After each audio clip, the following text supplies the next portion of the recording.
With the Lucky Land Slots, you can get lucky just about anywhere.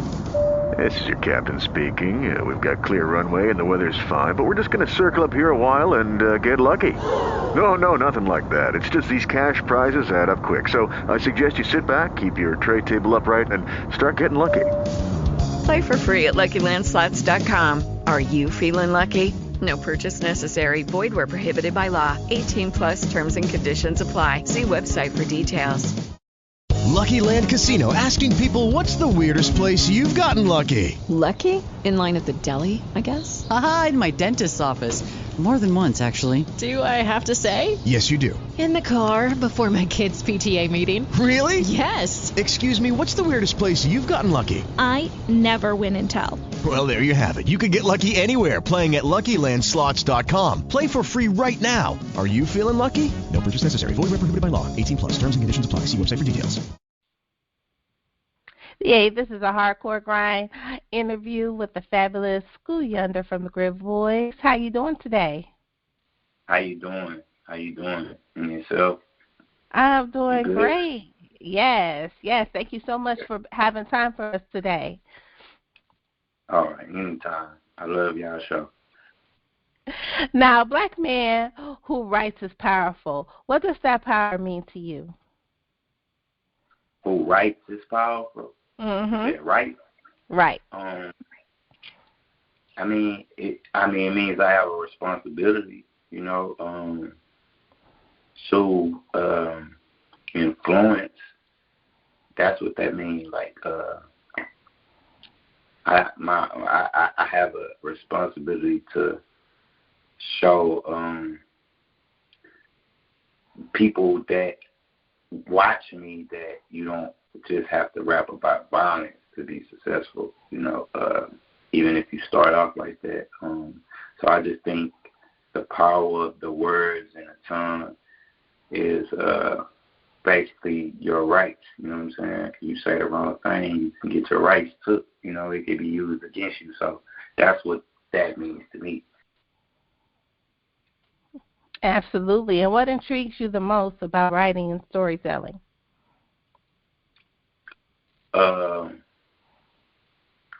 Writing and storytelling, I really like current events, so the music don't be outdated. So I kind of like, I would do maybe part of the song and then finish the rest later in a week, you know what I'm saying, just to kind of get some content of what's happening and what's going on, Like, we just had those 2 shootings, and one in Buffalo and one in California, you know what I'm saying? So that's what intrigues me, like real life events that's going on currently that people can identify with, like, dang, because on my album, I spoke about, quarantine and wearing a mask. So if someone heard that content, they know it doesn't go back farther than 2021. And, you know what I'm saying?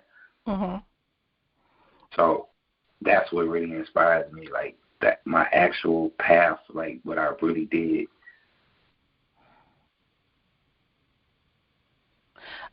Absolutely. Now, what is the greatest challenge you've experienced throughout your journey? Having kids in between it and getting married. That probably been the biggest challenge because, of course, they come before anything. Music was my first love since the beginning, so it's a challenge balancing it at times, but the longer I've been with my partner, she kind of like sees, the pattern and the process of it, so it's gotten better, but that's the biggest challenge, the time. We only got 24 hours in a day. We really need like 40, you know what I'm saying? So that has been the biggest challenge, my time. Okay. And where does your creativity flow? Where does my creativity flow? Far as what, like? When you sit down to create, where when you're creating and you got to get into your vibe and your flow, where do you find that creativity vibe from? Well, I got a home studio, so I spend most of my time writing in the garage, really, because that's the only place I can smoke. So, you know, I might take me a hit or something, and I might watch a space documentary. Like, I watch a lot of space documentaries and I, you know, consume a lot of information about, you know, things that affect the world. So I get it from there, honestly. Like I say, true content. Like, I may even read special, like common sayings or something, like the best things in life for free, or, you know what I'm saying? I'm drawing a blank right now, but you know what I mean. Like, that's where my inspiration comes from. Like, maybe reading a paragraph of a story or watching a documentary.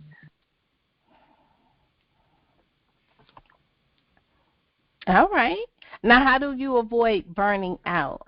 I know you talked a lot about, you know, family and having time. You know, that's a lot to balance. How do you avoid burning out?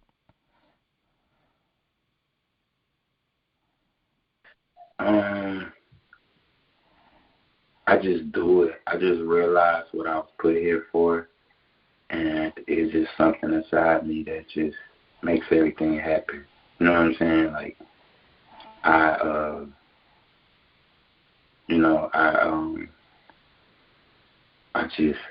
just go with it. So, and then, you know, working with younger artists, they kind of inspire me more to stay on top of what I'm doing, because I know I got to be who I am to make them bigger and better.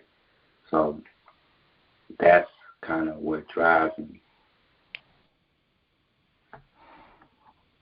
Absolutely. But how do you keep yourself? You know, a lot of times we always talk about a gold moment on our show. That's when thought and execution really come together. And we do spend a lot of time giving and pouring into other people. And then when it's time to give and pour into ourselves, we kind of do that in lack or short, or let me do this when I can. So how do you pour into Scooyunda? Sorry about that. For me, I just try to take a ride, right? And then maybe a vacation or something. You know what I'm saying? Mm-hmm. I may go visit an older family member, and that kind of keeps me knowing.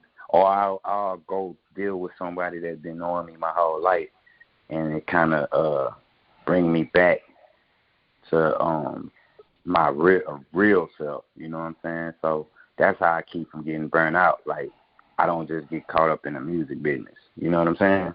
So. Absolutely. Now, what artists and songs have influenced you the most? I know you talked about listening to music and enjoying it for yourself. What artists and songs have influenced you the most, and why? Big Hawk influenced me the most because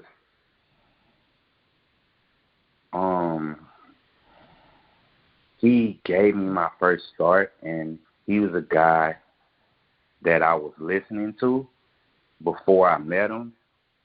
And so to be working with him was the biggest inspiration that I ever had, because I'm a South Side baby. I'm from the South Side of Houston.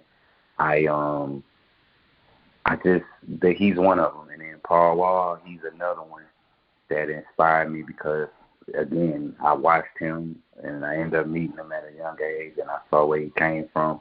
So those two guys really inspired me the most because, and rest in peace, Big Hawk. Shout out Paul Wall, because they gave me my start. Like, we helped each other. Like, a lot of people might think they put us on, which is fair, but even though they were bigger artists, they saw the talent in me. They saw the fire in me too, you know, because I wrote a lot of choruses on their projects, you know what I'm saying? And that was like my first appearances, and I made a post about that the other day. I was like, everybody said they started from the bottom, but this is where I started from, you know what I'm saying? I was on real albums. Like, one of them went platinum, double platinum, you know what I'm saying? So it was just, they inspired me because we came up together, you know what I'm saying? Our careers grew together. Absolutely. Let's see. What would you say was the most defining time in your career?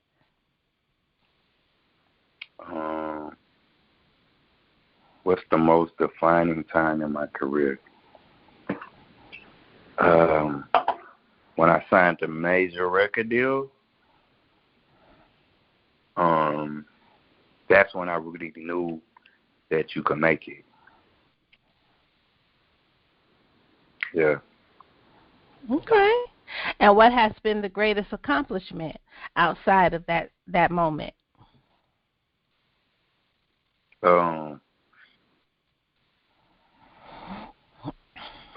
My greatest accomplishment outside that moment, seeing myself on TV. When we did MTV in Times Square live, and I actually got because they didn't air it till I know I said it was live, but they aired it a few times after. So when I was able to see it, that was the most defining. Man, I really was in a source. I really was in the XXL. I really got on TV. I really got a platinum plaque. Those are all accolades that any artist coming in, I don't need nothing else after that. You know what I'm saying? So that was the most defining moment, and I knew. Absolutely. And how do you describe your musical ear? My musical ear, I listen to all types of music, new and old. I don't judge microwave music or, the TikTok songs. My daughter is 5. My daughter is 5, so she likes it, but I am a top tier lyricist, so I really jam whole bodies of work real artists, you know what I'm saying? So that's where I'm at with that question. You know what I'm saying? Mm-hmm. Okay, and you are a very accomplished producer and artist. Tell us about the concept behind your latest release. It's the Best You Knew Deluxe. The concept behind it, I just really took my time, and I got the title from a brief moment I had with my baby girl about me being her best friend, and I told her I was the best she knew. So that's where I got the title from, you know what I'm saying? And so the deluxe, I wanted to add more songs, add more features, because I had did a dope record with J-Dog called No Glass Ceilings. He's from Houston. And I did another dope record with Killer Mike. He's from Atlanta. And Ronnie Spencer. And there's a few other records, like my single Twist with Alexander Asadi, I'm sorry. That was just his name for the movie. It just got premiered. It just got played on BET. So I just added those songs to kind of cross over, because when I dropped the EP, it was just me kind of coming back. I really didn't know when I was gonna drop it, but when the pandemic came, I was like, this is the perfect time. So the EP just started as 8 songs that I had, and then I was like, man, I gotta make this a full body of work. So I was just inspired by the response that I got from the EP. You know what I'm saying? So that what made the deluxe what it was. You know what I'm saying? Mhm. Now, there is a heavy cost to pursuing and pulling your vision together. We talked a little bit about that earlier. Who is your biggest support system throughout your journey? Or as artists, or you just saying period? In your journey. Who is your biggest support system?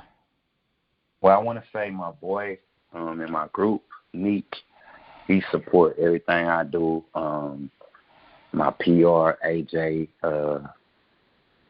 my assistant, Ashley, my manager, Freeze, Cromwell, my A&R, like my team, they really my support system because they remind me of who I am and what I've done and what I can do.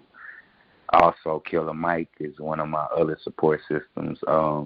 Man, my boy just uplifts me so much. He gives me so much confidence being that he is a platinum Grammy-nominated artist. He worked with all the artists in the industry. He's one of the biggest artists.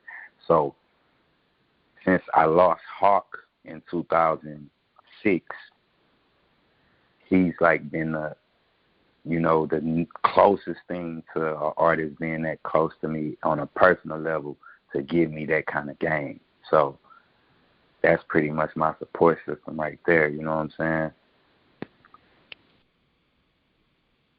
Absolutely. And how do you think COVID has affected your brand in the music and the music industry? It actually helped. I feel like it helped the industry and it helped my brand for sure because when everybody's sitting at home, they have no choice but to watch. So it kind of showed who was about their grind and who really was on creative shit. You know what I'm saying? And, that type of shit, that type of time. Absolutely. Now, if you could change anything about the music industry, what would it be?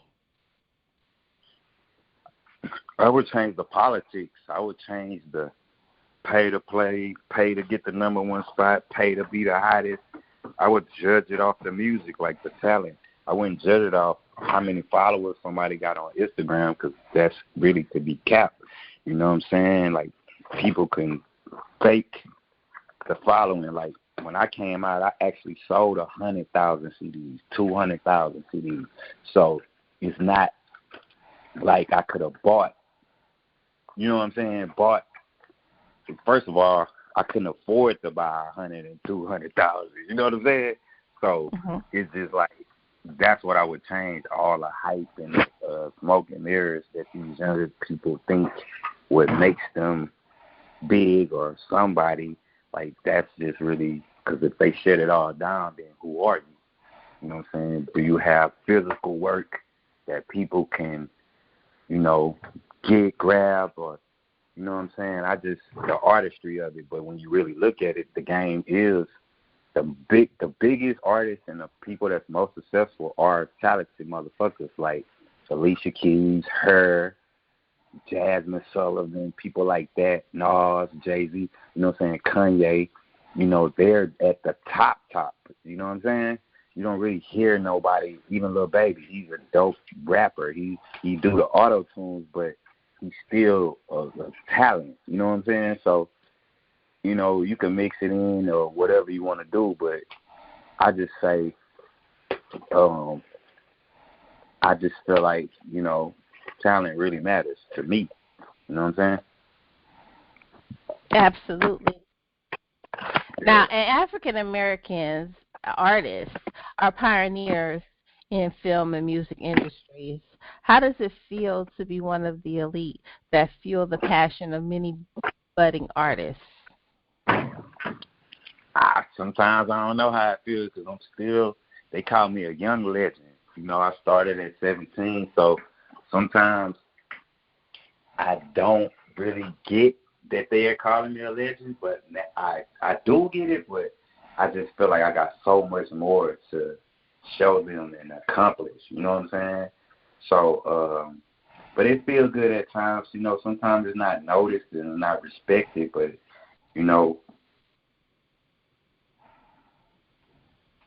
I can understand that.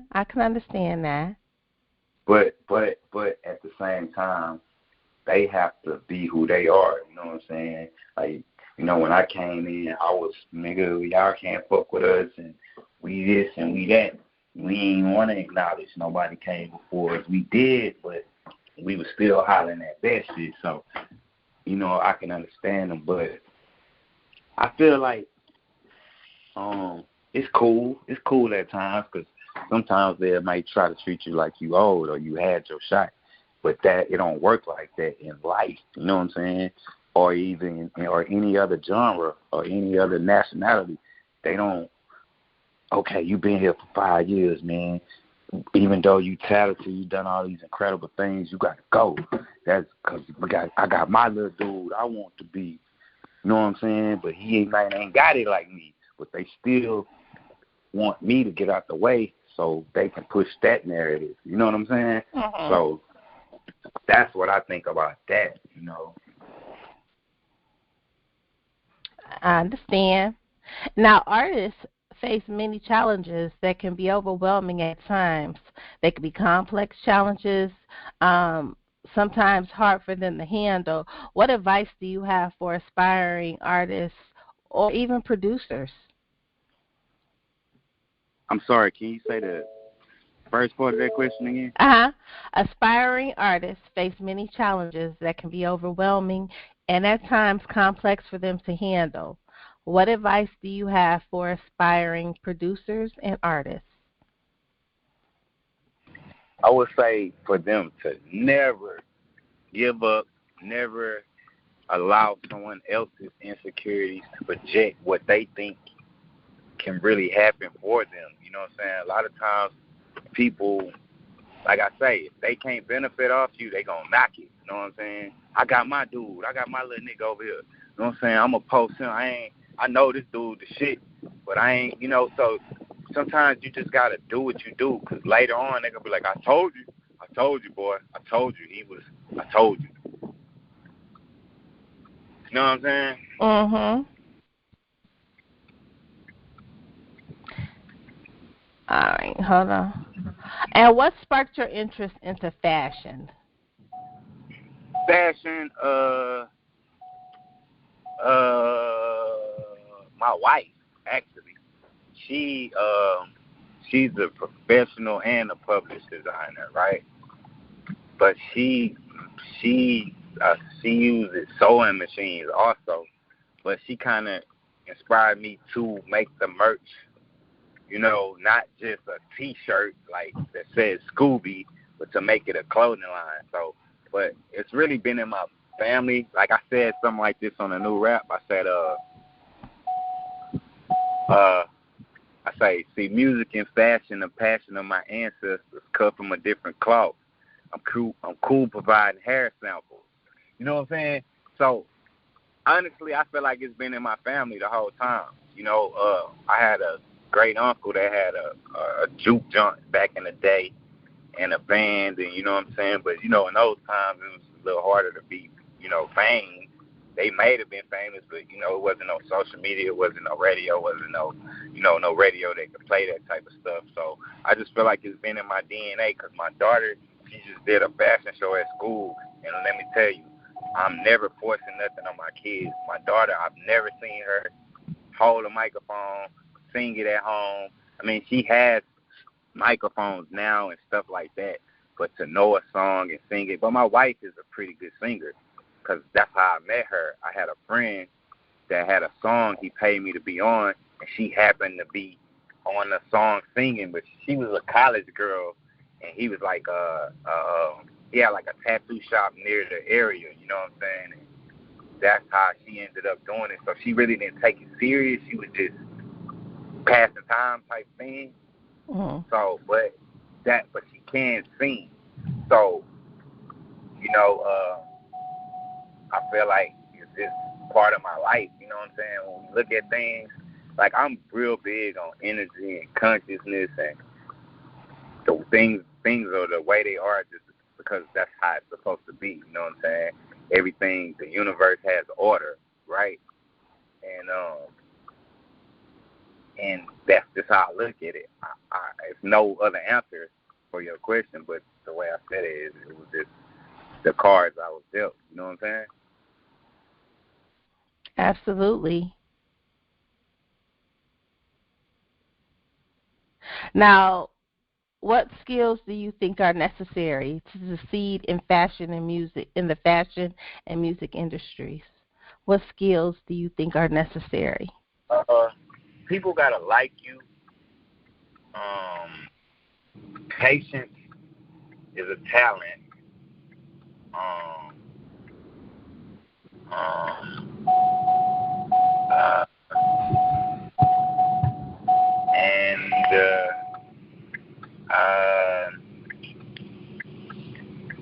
And you have to yourself to grow. You know what I'm saying? Like a lot of people are like, man, I'm dope. Can't nobody fuck with me. I'm this, I'm that. But you don't even know your full potential because you just started. Allow yourself to grow. Like I thought I was tight back then. Everybody used to tell me, man, y'all can't nobody fuck with y'all. Y'all the down south lot. But today I'm better than I ever been. I could be on the phone with any artist in the industry and I'm gonna hold my own. You know what I'm saying? Now, but back then I can't say that. I might have felt like that, but in reality I wasn't ready. You know what I'm saying? But now I know I'm ready and I know I still have more growth. You know what I'm saying? So you always got to just allow yourself time to grow. Just be humble. Just know you could be you could have confidence, but don't try not to offend too many people that can help you. You know what I'm saying? Because a lot of people are like, man, I don't need them. I don't need. Just, you know, you can say that in your mind, but try not to voice that. Try not to be emotional on social media. You know what I'm saying? I have my days, but I'm just reposting a meme that everybody else posting. It's not my personal words, you know what I'm saying? But a lot of people I see, they might make these videos and do this emotion, like just leave it. Leave that is a form of income. That is the trap. You don't see them people in Burger King crying and talking about what they got going at home. You don't see the person that's working at the Hilton Hotel tell you, oh, man, my car broke down on the way here. You know what I'm saying? You get what I'm saying? Like, you just got to be professional and not and protect your brand at all costs. You know, I wouldn't really let people that hadn't already know me get to know me on a personal level. You know what I'm saying? Sometimes at the end when you already made it and you end to let your fans know that, see that side of you, that's fine. But most artists, they keep it business. Like Beyonce, you're not gonna know everything she got going. You ain't seen her kids. They was damn 7, 8, damn Blue Ivy, damn near driving. And we only seen her 2, 3 times. You know what I'm saying? Like it seems like them kids growing overnight because she keeps her life private and focus on her brand. So that's why I made mistakes to tell somebody that. I did the shit that I'm telling them not to do. You know what I'm saying? Absolutely. Right. And what's next for Scooyunda? What are your top priorities in your career and your brand moving forward? Well, my top priority is to really brand the clothing line because, you know, you can't put all the eggs in one basket, you know. So I want the clothing line to be, you know, more. I want to give it more exposure, and I want to help the artists that I feel that should be in a bigger place than they are. You know what I'm saying? And then also I'm getting into videography. Like I edit most of my trailers that I post on the ground. So I'm trying to get in more into the cinematic videos, not just I'm not shooting nobody that's promoting violence or, you know what I'm saying, having guns or none of that in the video. Like, but I'm trying to get into the videography and kind of move away from putting out the full lengths. I'm going to always do the features and an EP, but, you know, it's kind of time for me to just spread my wings and do other things and put out an album when it's necessary. You know what I'm saying? And not try to keep up just because everybody else dropping and people might, man, it's time for you to drop. No, you know, I do it when I'm really that kind of artist. Like, shit, on my scale, they gonna support it when I'm ready. You know what I'm saying? My fan base. So I just that's what's next for me, man. I love it. I love it. Well, that is the end of our interview. Make sure you shout out all your social media where everybody can get what you at. Yeah, just follow me on Instagram. It's Scooby_GritBoyz. That's the @ But you can put in Scooyunda and it'll pull up because it's obviously my rap name. But I have both of those names, one in the group and one as a solo artist. You know what I'm saying? Cross-promoting, cross-marketing. You can follow the clothing page, GritBusiness_clothing. A lot of people ask me about, is it a site? Of course it's a site. But a lot of my fans like to directly hit us and get it from us. You know what I'm saying? Mm-hmm.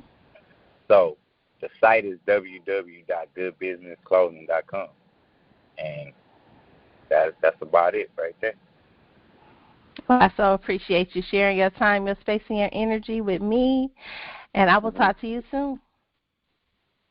Okay.